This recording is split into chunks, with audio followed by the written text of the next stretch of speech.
Et avec M. Dawkins, que nous ne sommes que des colonies de cellules temporaires créées par nos gènes pour se multiplier. Donc, on peut dire qu'aujourd'hui, on est vraiment dans une perspective que moi je qualifierais carrément d'anti-humaniste et qui est illustrée de façon très caricaturale par cette petite vidéo. Alors, la nature. La nature, ce qu'on sait quand même aujourd'hui, c'est que l'exploitation des ressources naturelles ne date pas d'aujourd'hui, ne date pas de la période humaniste, ne date pas de la révolution technoscientifique. Nos ancêtres, dès le paléolithique, sont très probablement responsables de l'extinction des grands mammifères terrestres un petit peu partout, de l'Australie au continent américain, dans toutes les îles océaniennes, et probablement aussi de l'extinction des différentes espèces de nos cousins du genre Homo qui peuplaient quand même cette planète bien avant. Donc ça ne date pas d'aujourd'hui, et le problème c'est que avec le recul de l'humanisme, la nature, qui auparavant était considérée un petit peu comme,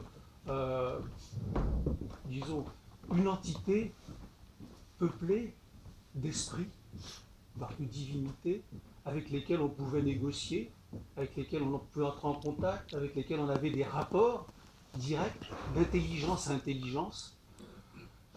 Donc la nature qui était devenue une ressource exploitable, sans limite, et bien maintenant elle a des droits. La nature est devenue un sujet de droit. Il y a un droit des animaux, il y a un droit des écosystèmes, et même très récemment, vous avez remarqué qu'on a institué, certains ont institué un crime d'écocide. Et un tribunal pénal international, ou un substitut de ce tribunal, a jugé la firme Monsanto et l'a condamné pour écocide. Donc vous voyez que la nature aussi a beaucoup changé de statut. Les rapports, troisième terme. Les rapports de l'homme et de la nature, ils ont aussi beaucoup changé parce que c'est devenu une discipline scientifique qui s'appelle l'écologie scientifique. Une discipline qui est récente. Le mot lui-même a été inventé en 1869 par Ernst Haeckel.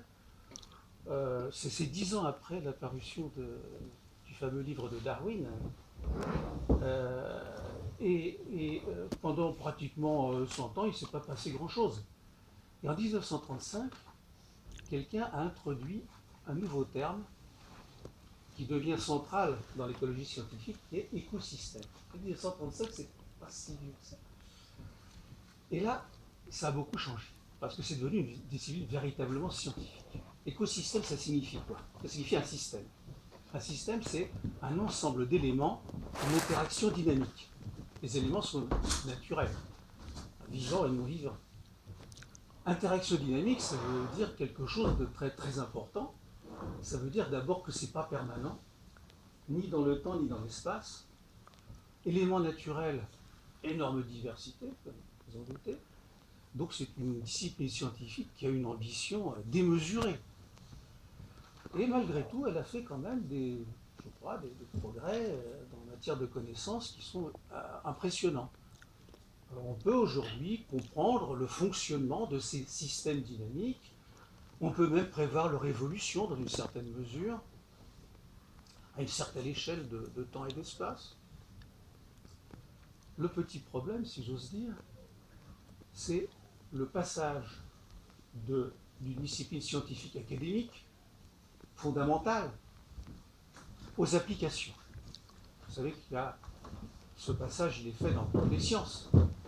Il y a la chimie fondamentale, il y a le génie chimique, comme on dit, l'ingénierie.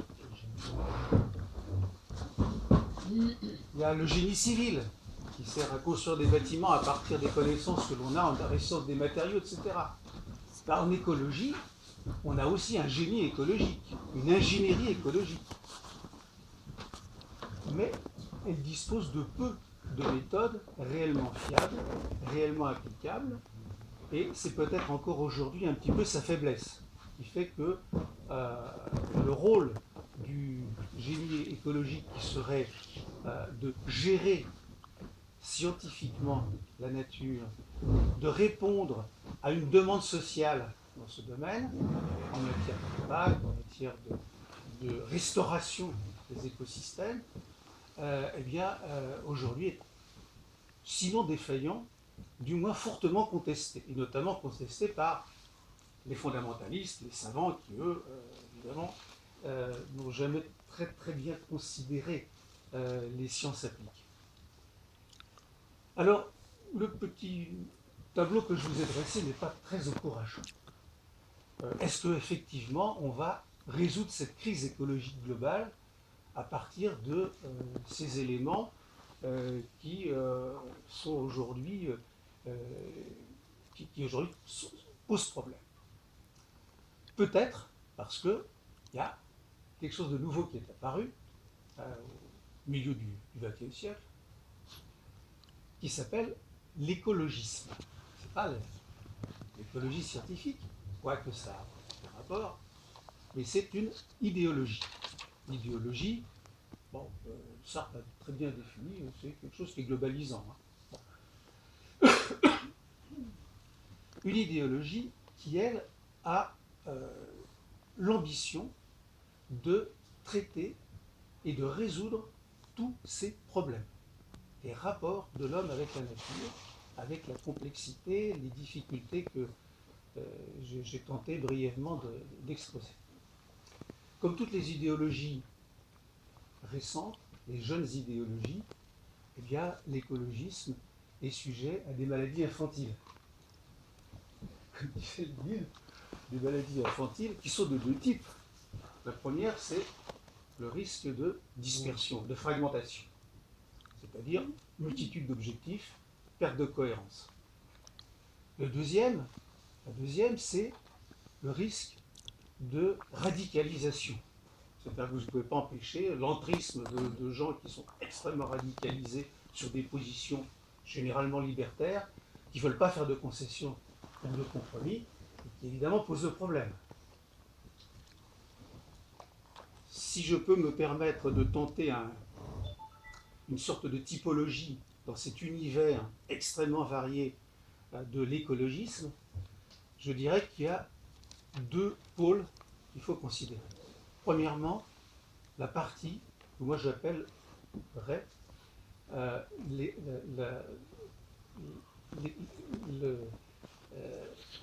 l'écologisme au sens d'une idéologie institutionnelle. Ça porte un nom, ça s'appelle le développement durable. C'est un nom qui est dans l'intitulé de ministère, de commission, de commissariat général. Oui. Bon, développement durable. Développement durable, c'est né en 1987, dans un rapport qui a été commandé par l'ONU, qui n'a pas directement à voir avec la nature, mais qui a à voir avec l'humanité, puisque c'était un rapport qui était destiné à explorer les voies politiques et économiques pour sortir l'humanité de la pauvreté et du sous-développement. Et dans ce rapport, qui s'appelle Hartman Fletcher, eh bien, les gens qui ont réfléchi, très influencés par le Club de Rome, vous vous rappelez cette histoire du Club de Rome, que nous allons dans le mur parce que l'exploitation des ressources naturelles aura une fin, la finitude des ressources naturelles nous posera problème. Donc dans ce rapport, il y a une phrase fondamentale qui est de dire que l'objectif du développement durable, c'est s'efforcer de répondre aux besoins du présent sans compromettre la capacité de satisfaire ceux des générations futures. Les besoins du présent, continuons finalement comme avant, et pas trop quand même, de manière à ce que les générations futures puissent avoir, grosso modo, un bon niveau de vie aussi. C'est un rapport qui est résolument humaniste, anthropocentré. L'objectif, c'est bien répondre au sous-développement et à la pauvreté. Avec trois piliers du développement durable, économique, ça c'est très clair, c'est-à-dire que dans ce rapport on dit il faut que la croissance économique se poursuive, c'est la condition nécessaire pour sortir du sous-développement. Social, on voit le lien avec les inégalités, la pauvreté, et environnemental à la fin. L'histoire des ressources. Donc vous voyez que c'est quand même quelque chose qui reste un petit peu dans le cadre un petit peu traditionnel, humaniste, anthropocentré, technoscientifique, avec quand même une conclusion dans laquelle le rapport dit ça va quand même impliquer pour les pays riches de changer un petit peu leur niveau de vie. Ça, c'est l'idéologie institutionnelle, me semble-t-il. Et à l'autre opposé, à l'autre pôle plutôt qu'opposé, c'est une autre image de la nature qui est donnée, une image qui n'est plus du tout anthropocentrée, et dans laquelle la nature joue un rôle d'inspiratrice, spirituelle, de guide pour l'humanité, et c'est ce que l'on appelle grosso modo l'écosophie ou la dite écologie, avec un penseur norvégien qui s'appelle Hermann Hesse, qui est à l'origine de ces concepts. À cela, dans ce groupe-là, on voit qu'il y a des gens qui sont quand même très réservés concernant la technoscience. Je crois que Hans Jonas, son principe responsabilité, l'heuristique de la peur, tout ce qui aurait débouché finalement sur le principe de précaution fait partie de cette tendance. Il y a des gens aussi qui sont écocentristes, c'est-à-dire qui disent c'est les écosystèmes en général, la vie en général qu'il faut considérer, proche de l'écologie scientifique. Aldo Leopold, pour ceux qui connaissent par exemple, et puis vous avez des gens qui sont au contraire biocentristes, qui disent mais non, ce qui nous intéresse, c'est la vie, et la vie des individus vivants. C'est le droit, par exemple, des animaux. Bon, c'est des antispécistes, c'est Peter Singer, par exemple. Peter Singer, le philosophe australien. Et puis vous avez aussi des gens qui disent mais le concept de nature n'est pas pertinent. Abandonnons le concept de nature, il est dangereux. Bruno Latour, lui, dit, si je peux résumer sa pensée complexe aussi, mais il dit grosso modo, si vous entrez dans ce piège de la nature, vous allez tomber sous la coupe des scientifiques de la nature. Vous allez faire du naturalisme. C'est pas notre propos à nous les écologistes. Et puis d'un autre côté, vous avez un anthropologue comme Philippe Descola qui dit mais vous savez, le concept de nature, il n'est pas universel. Moi qui étudie des peuples premiers en Amazonie, je peux vous garantir que chez eux, ça n'a pas de sens. Il n'y a pas de rupture entre nature et culture. Pour eux, c'est la même chose. Donc, imposer la notion de nature, c'est pratiquement faire du colonialisme occidental. Et je terminerai ce petit tableau avec quelqu'un qui me paraît intéressante, une philosophe française qui s'appelle Catherine Larère, qui est impliquée dans la fondation de l'écologie politique. Et Catherine Larère a la position plus médiane. Elle critique notamment toutes les outrances de la condamnation d'une humanité criminelle. Il n'y a pas raison de criminaliser l'humanité spécialement. Là, vous savez qu'il y a des gens comme Yves Pacalet, par exemple, qui a un blog dans l'Obs, hein, et qui lui a écrit un bouquin qui s'intitule « L'humanité disparaîtra ». Hein, c'est exactement on a un projet de pour ceux qui n'étaient pas là tout à l'heure. Oui, au premier degré. L'humanité disparaîtra, virgule, bon débarras, point d'exclamation. Alors, il n'a pas été apprécié par tout le monde. Dans le domaine de l'écologisme, c'est clair. Donc elle considère que ce n'est pas en dénonçant l'humanité qu'on progressera dans ce domaine. Deuxièmement, elle considère aussi que l'abandon de la notion de nature, au prétexte que c'est pas universel, au prétexte que c'est une notion de la pensée occidentale, n'est pas pertinent. Parce que elle n'est pas non plus anti-technoscience fondamentalement, et le naturalisme lui-même ne lui paraît pas quelque chose d'incompatible, dit-elle, avec une certaine idée, effectivement, plus spirituelle de la nature, une idée de bienveillance vis-à-vis de la nature, et elle considère que une science naturaliste peut s'ouvrir à ces concepts. Voilà.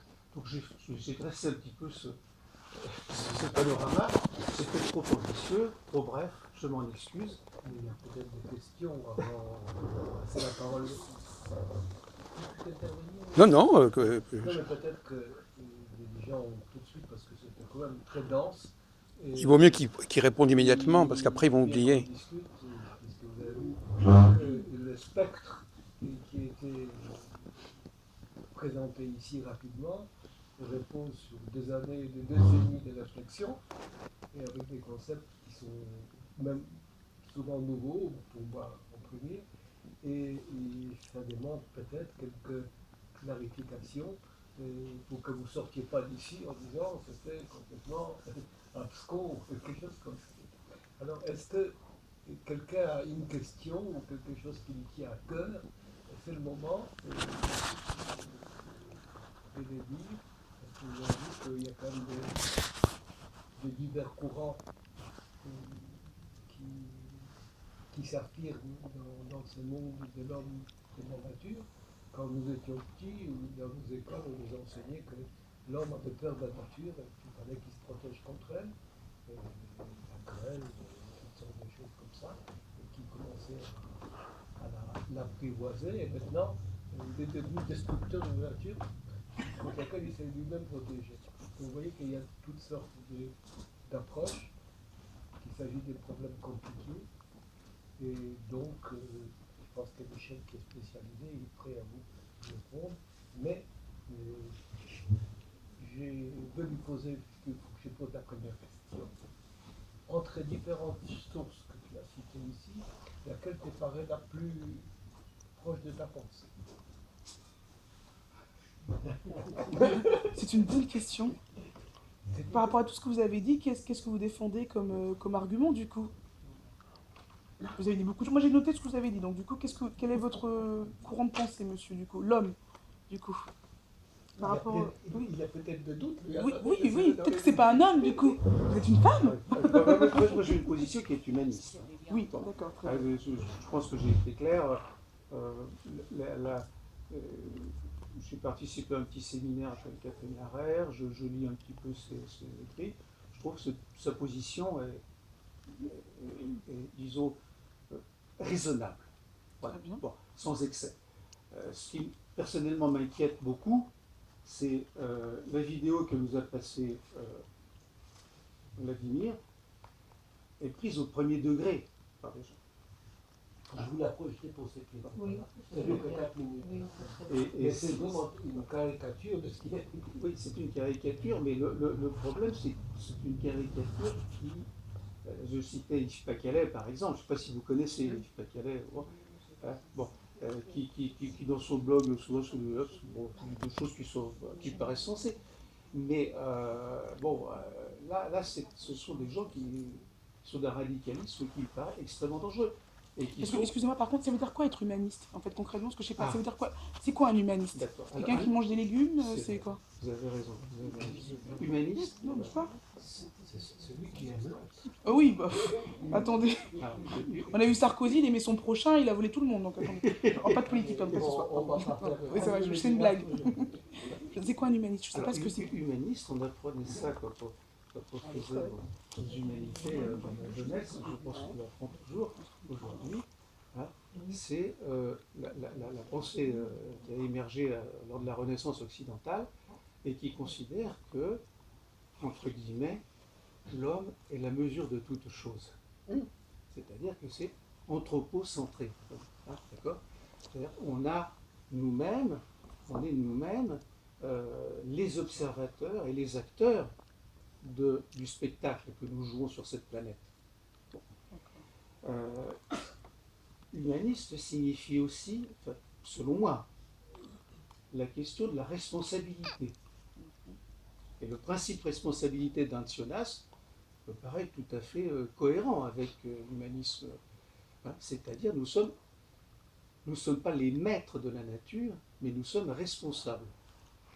Je ne vais pas entrer dans les détails de cette question de responsabilité. Je pense qu'elle est centrale et elle est d'ailleurs profondément inscrite dans la pensée de l'écologisme. Est-ce qu'un humaniste est quelqu'un qui est responsable de ce qu'il côtoie? De ce que... Si vous parlez je parlais d'un écologiste, du coup l'écologiste il s'intéresse à la nature, donc du coup un écologiste peut être un humaniste, normalement un écologiste est humaniste, et du coup vous avez parlé de la notion de responsabilité, est-ce qu'un humaniste est responsable de ce qu'il côtoie dans son quotidien? Ça me semble être une question difficile. Est-ce que quelqu'un veut intervenir dans ça? Allez-y, madame. Sinon, je vais monopoliser la parole. J'ai écouté votre développement des différents courants, votre classification et tout ça. Disons que je ne vois pas globalement la différence entre ces courants dans la mesure où l'essentiel étant d'établir des faits. Il y a des faits qui sont établis sur la destruction de la nature, sur l'état du climat, sur tous les dégâts que l'homme, comme dans votre film, a pu faire. Et que, quels que soient les courants auxquels on appartient, quelles que soient les tendances, l'essentiel, c'est quand même de dire qu'est-ce qu'on fait. C'est pas est-ce que je suis de tel ou tel courant qui pense que, mais qu'est-ce que je fais pour freiner le dégât, faire en sorte qu'on puisse survivre sur la planète, etc. Vous croyez que les films, c'est un bon diagnostic de la situation? Oui, c'est simplifié, évidemment, c'est caricatural. Et l'aboutissement, bon, c'est pas ça l'aboutissement. C'est pas les petits hommes verts qui vont... non, en dehors des petits hommes verts. C'est nous-mêmes qui nous détruisons. Alors l'essentiel, c'est peut-être se poser la question à soi-même, qu'est-ce que je peux faire, qu'est-ce que je fais, qu'est-ce que je vais faire, qu'est-ce qu'il faut faire. Je crois que là, vous avez mis le doigt sur quelque chose d'important et je ne sais pas si dans mon propos ça a été assez clair. C'est que faire. Et moi, je vous ai dit, la science écologique peut répondre dans une certaine mesure, mais elle n'a pas tous les éléments, elle n'est pas suffisamment avancée pour ce qui est de l'ingénierie écologique pour effectivement répondre à ça. Mais derrière ça, il y a un autre problème beaucoup plus grave. Pourquoi? Ce n'est pas une question de comment faire. Je vous dis comment faire, on ne sait pas très bien. Et pourquoi on va faire quelque chose? Dans quelle direction on va aller? Qu'est-ce que ça signifie, par exemple? Vous avez entendu parler des services écosystémiques, peut-être. Bon, ça, c'est une notion qui a été développée à partir de 2000-2005 dans un rapport de... Madame n'a jamais, peut-être que tu peux demander ce que c'est. Service écosystémique, c'est, grosso modo, les services que la nature rend à l'humanité et qu'il faut absolument préserver. Bon. Par exemple, la pollinisation. Hein. On va même les abeilles. Voilà, oui, les abeilles, ça. On va même les quantifier. Il y a un rapport aujourd'hui là, qui est paru du commissariat au développement durable qui dit nous avons estimé que le coût que représenterait la disparition des pollinisateurs en France, hein, notamment pour les productions fruitières, c'est entre 2,3 et 5,3 milliards d'euros. Les services écosystémiques. Moi, quand j'ai découvert ça donc en 2005, dans le rapport de l'ONU qui est paru, je me suis dit, c'est clair. C'est vraiment intéressant, on peut évaluer les services écosystémiques, etc. Puis j'ai lu un petit bouquin d'un écologue français lui posait la question, mais de quoi parlons-nous dans les services écosystémiques? Quand on dit si on gère bien les forêts, les eaux de ruissellement vont s'épurer et ça coûtera moins cher de traiter pour faire de l'eau potable. Quand on parle des pollinisateurs, est-ce que par hasard, les écosystèmes eux-mêmes, on ne les a pas déjà transformés pour qu'ils nous rendent ces services? C'est une question que je n'avais même pas pensé. Pour moi, c'était évident, la bonne nature va nous offrir ça. Et en fait, je pense maintenant que très généralement, il faut effectivement agir sur la nature. Une des grandes découvertes, je pense, qu'on a faites au cours des dernières décennies, c'est que même la grande forêt amazonienne, elle n'est pas pristine, elle n'est pas naturelle. C'est-à-dire que tous les peuples qui y vivent depuis 10 ou 20 000 ans, eh ben, ils ont pratiqué, pas une vraie agriculture comme on l'appelle traditionnellement, mais un jardinage que les anthropologues appellent l'horticulture.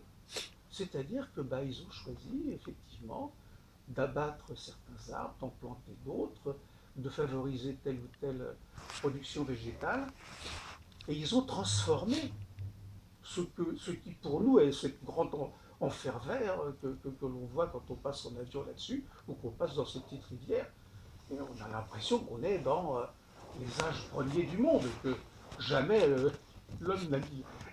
la main de l'homme n'a mis le pied. Pas du tout, pas du tout. C'est un endroit qui est anthropisé. Alors évidemment, ce n'est pas l'anthropisation de la forêt de Fontainebleau, ce n'est pas l'anthropisation des Landes de Gascogne, mais c'est quand même l'anthropisation. Donc notre problème, c'est bien de savoir qu'est-ce qu'on désire. Si ce qu'on désire, ça serait de revenir à une nature avant l'homme, c'est complètement, je crois, personnellement, c'est fallacieux. C'est fallacieux parce que la nature avant l'homme, elle a beaucoup changé. La science des écosystèmes, elle nous dit que tout change. Et on ne sait pas à quel moment on va se raccrocher.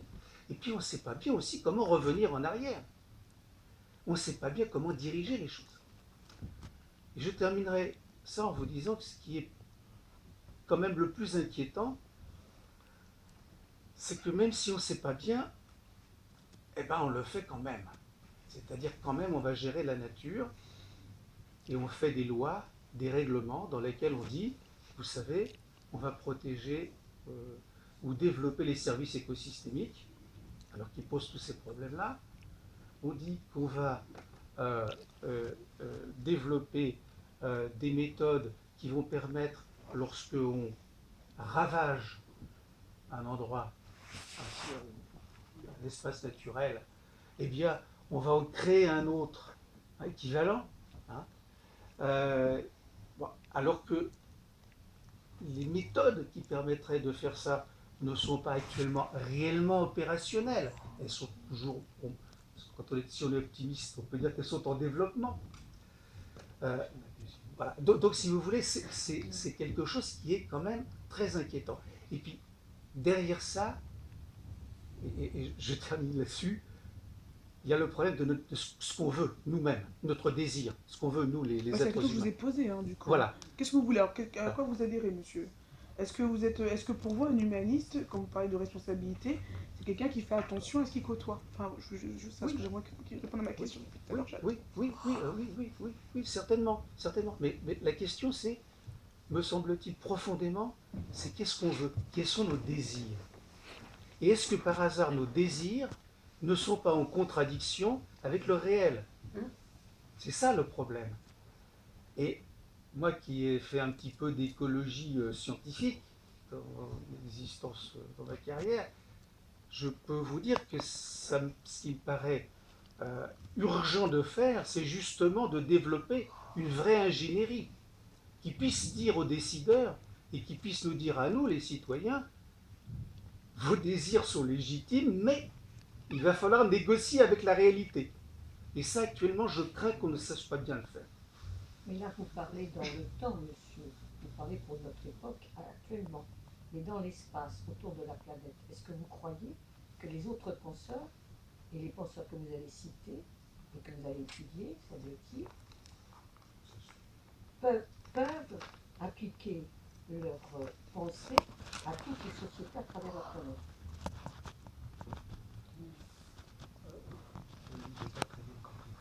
Ben, c'est-à-dire qu'on est dans le monde occidental très riche. D'accord. Très très riche. Mais attendez, oui, on est très riche, mais est-ce que, vous posez une autre question, est-ce que vous renoncez facilement à votre confort? Ah, mais c'est le grand problème de nos sociétés, bien sûr. Et les gens qui n'ont pas le même confort ailleurs, est-ce qu'ils ne veulent pas acquérir le même confort que vous? Et oui, c'est ça le problème. Comment on applique toutes ces pensées? Sauf que, comme disait Michel, comme disait quelqu'un, on est dans un système complexe, et pour manager un système complexe, il faut que, comme votre tableau de bord de voiture, il y ait autant de pour le manager, il faut que la complexité de votre management soit égale à la complexité de l'écosystème. Et ça, je pense que ça s'appelle la loi de Wiener. Et ça, je ne pense pas qu'on est là encore dans la voiture, vous la maîtrisez, mais dans l'écosystème, je ne pense pas. C'est ça la question. Donc, si vous voulez, c'est comme il y a quelqu'un qui fait noir, il dit, moi, je ne me tirerai pas les cheveux, et je ne vais pas me noyer. C'est un peu comme ça qu'on n'arrive pas à maîtriser. Donc l'idée, c'est que on peut peut-être faire des évaluations, mais après il faut faire une application qui puisse gérer. Une question toute bête que je voulais poser. Est-ce que les tris des déchets, par exemple, est-ce que c'est utile ou pas? Oui, pour amener les... Allez-y. Bien sûr que c'est utile. Bien sûr, ça c'est. Il y a quand même beaucoup de données qu'on connaît sur tout ce qu'on pourrait faire pour freiner un peu notre. Comment on fait tout ce qu'on fait contre la nature, contre la planète. Attendez, il va répondre à la question. Moi, je soulève. J'ai fait de la provocation, mais. Je peux répondre, mais non, parce que répondre signifierait que je puisse donner une réponse définitive à la question que vous avez posée, qui est effectivement très pertinente. Grosso modo, la nature elle est à peu près la même partout. Elle fonctionne. La science des écosystèmes nous apprend que les grands fonctionnements, les flux de matière et d'énergie sont varient partout, avec des variantes qui sont dues au climat, etc. Bon. En revanche, les cultures humaines ne sont pas les mêmes. Oui. C'est la question que vous posez. Oui. Moi, c'est ce que j'ai voulu dire en parlant de désir. Hein? Est-ce que tout le monde, est-ce que dans toutes les sociétés, depuis les tribus amazoniennes jusqu'au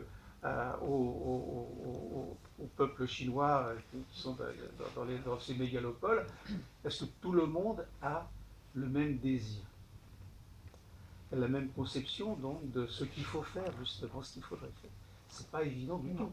C'est pas évident du tout. D'où l'importance, selon moi, de tout cet appareil bureaucratique, technocratique de l'ONU et de tout ça, des COP 21, 22 et tout ça, parce que si on n'arrive pas à passer par là, par la recherche sinon d'un consensus, du moins d'un accord sur des grandes orientations au niveau planétaire, effectivement, là on est très très mal, et la solution de la crise écologique globale, on ne la trouvera pas. Donc effectivement, vous avez tout à fait raison de ce point de vue-là. Je crois que c'est bien cette obligation que nous avons de raisonner globalement, d'agir localement, soit, mais de raisonner. On ne peut plus se passer de ça, je crois. Moi, je trouve que votre formule est très bonne. Il faut agir globalement, et que chacun agisse dans son coin. Je ne suis pas l'inventeur. Il n'est pas le Je suis tout à fait d'accord. Allez-y, madame. D'autant plus Un tout petit peu plus fort. Allez-y, on va essayer. D'autant plus qu'il y a des détracteurs et qui disent que tout ce qu'on dénonce n'est pas toujours vrai. Et c'est très difficile d'aller comprendre pour désargumenter celui qui va dire mais non, vous en faites pas, la couche d'ozone, il n'y a pas de problème.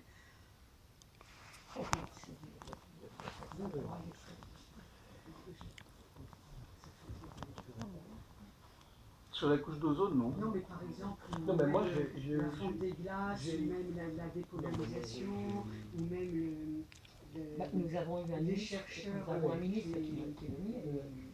des essais qui vont faire, Allègre. on ne sait jamais si après, détruisant les recherches, si ça ne va pas polluer ailleurs. Vous voyez, et ça, les gens disent mais non, ne vous en faites pas, il n'y a pas de problème. Alors c'est difficile au niveau mondial, après, de pouvoir savoir le vrai et du faux. Là aussi, il y a une question de consensus. Et je pense que c'est quand même très intéressant de voir que il a fallu. Moi, mon histoire avec le climat elle commence en 1972. C'est là où j'ai découvert qu'il y avait ce problème climatique. 1972, c'est un petit peu ancien. Et j'étais évidemment pas le seul. Eh ben, on n'a rien fait. On n'a rien fait pendant très longtemps. Pendant très longtemps, il y a aussi une contestation, etc. Et finalement, la contestation, elle n'était pas le fait de gens intéressés financièrement par l'exploitation du charbon, tout ça. C'était aussi la contestation des météorologues, par exemple. Les météorologues disaient, mais attendez, nous qui sommes des observateurs du climat, on sait que ça change tout le temps. Alors, les statistiques qu'on a ne nous montrent aucun changement, ni en température, ni tout ça. Bon, dans un siècle, peut-être on aura assez de recul pour dire si vous avez raison. Et puis en 99, brusquement, Météo France déclare clairement, par son patron, le changement climatique, c'est sérieux. Alors moi, je me suis dit, pourquoi? Il y avait la tempête, la tempête en 99. Je me suis dit, bon sang, c'est ça. C'est ça, à partir de début 2000, le patron de Météo France a dit, bon, maintenant, il y a des dégâts. J'ai interrogé, par hasard, j'étais en contact, j'ai déjeuné avec quelqu'un de Météo France, et qui m'a dit, non, c'est pas du tout ça. Non, c'est parce que, effectivement, en 99, il y a eu un congrès à Moscou, et Météo France a présenté une communication scientifique avec des gens du labo de météodynamique du CNRS, modélisation climatique. Et le patron de Météo France était là, à Moscou, et il a entendu la communication de ces bons hommes, il a entendu les autres communications, et il s'est aperçu qu'il y avait un consensus là-dessus. Bon. Donc, pour la couche d'ozone, c'est pareil. C'est des chercheurs qui ont, au bout d'une décennie de combat, qui ont réussi à imposer leurs idées. Donc, je serais peut-être moins pessimiste. Vous devriez citer le GIEC, là, qui a quand même joué un rôle extrêmement important. Et... Absolument. C'est cool, Absolument. Et tout à fait, vous avez raison. Le GIEC, c'est sûr. C'est quoi? Alors, allez-y. C'est un regroupement mondial de chercheurs, de météorologues, enfin, de scientifiques en tout genre, qui rassemble tous les travaux scientifiques qui ont été publiés, toutes les recherches qui ont été publiées sur le climat, et qui en font tous les... combien d'années? Ça dépend. Non, C'est 5 ans au départ. Et puis synthèse, et d'où il ressortent la tendance globale de toutes ces recherches, c'est des recherches scientifiques qui sont reconnues, qui ont été vraiment passées au crible, et tous les 5 ans, donc, ils sortent les conséquences, les conclusions qu'on peut en tirer, à savoir les dernières conclusions, qu'il est à 95% sûr que c'est l'activité humaine qui a un impact sur le climat. Et que donc, ça clôt un peu la bouche à tous les gens qui sont des climato-sceptiques, comme Claude Allègre ou d'autres. Et qui Ce sont vraiment des rapports vraiment scientifiques bien prouvés. absolument, Okay, ils sont vraiment béton. Ils sont bien convaincus aussi. Donc ça aide quand même sérieusement à prendre conscience que réellement il y a un grave problème et qu'il faut y faire face. Ok, d'accord, merci beaucoup. oui, mais ça n'empêche pas que M. Trump n'est pas d'accord. Oui, exactement. Attends, Mais il a été élu. Monsieur Trump, pour le moment, il n'est pas encore en marche. Heureusement. Il va être Si j'ai bien compris, ne trompons pas. Il y a d'un côté donc, Allez-y. des scientifiques, des grandes institutions, des colloques, de façon à, ce que disait Madame, des groupes qui alertent au fond, hein, pour nous. Bon. Alors, par rapport à tous ces gens-là qui semblent aller dans une certaine direction, attention, il faut maintenir des équilibres, etc., sans aller vers un naturalisme passéiste, etc. Pour moi, je ne comprends pas. Qu'est-ce qu'il y a quels sont les groupes, les institutions qui sont opposés à cela et au fond qui voudraient que ça continue comme ça, comme aujourd'hui, quoi. Vous voyez? Pour reprendre votre image des deux pôles, il y a d'une part un pôle dont vous avez parlé, etc., il y a quand même des forces. Quelles sont ces forces, à votre avis, qui font pression pour que rien ne change, ou que ça change d'une certaine façon? Moi, je dirais qu'il y a d'abord les prophètes de l'Apocalypse. Ceux pour lesquels, ceux qui disent grosso modo, rassurez-vous, il n'y a pas d'espoir. Bon, c'est la petite vidéo. Ça existe aussi. Ils ne sont pas majoritaires, hein. Mais ça existe, et puis il y en a qui les prennent au premier degré, je réitère ce que je dis. Ensuite, il ne faut pas oublier que la science telle qu'elle est, s'est constituée, et telle qu'elle est aujourd'hui, c'est pas quelque chose d'homogène, hein. Il n'y a pas, contrairement à ce que certains croient, il n'y a pas un diktat, une réalité mathématique qui s'impose à tout le monde et qui fait que tout le monde est d'accord sur tout. Il y a des divergences. En France, ceux qui ont, là je le situe du côté de la science, hein, la science dure, entre guillemets. Allègre n'était pas tout seul, hein, à contester le changement climatique. Ce qui est extraordinaire, c'est qu'il y a des gens extrêmement intéressants, le labo de physique du Globe, qui est des gens très forts, qui sont toujours d'ailleurs engagés dans une polémique scientifique sur les questions de tectonique, les questions de points chauds, de remontée du magma, tout ça. Bon. Ils sont dans des controverses très fortes, avec des Américains notamment, et ils se sont mêlés du climat, alors qu'ils ne sont pas des experts du climat, mais ils se sont mêlés du climat parce qu'effectivement, géologues, ils s'intéressent à ce qui se passe aussi dans le passé, etc. Bon, ils ont repéré quelques petits détails qui ne collent pas, hein, qui effectivement, il y a beaucoup de choses dans les données, dans les connaissances qui ne collent pas très bien, hein, avec toutes ces théories. Et à partir de là, ils ont monté un petit peu un scénario, etc. Et le débat, il s'est fait à l'Académie des sciences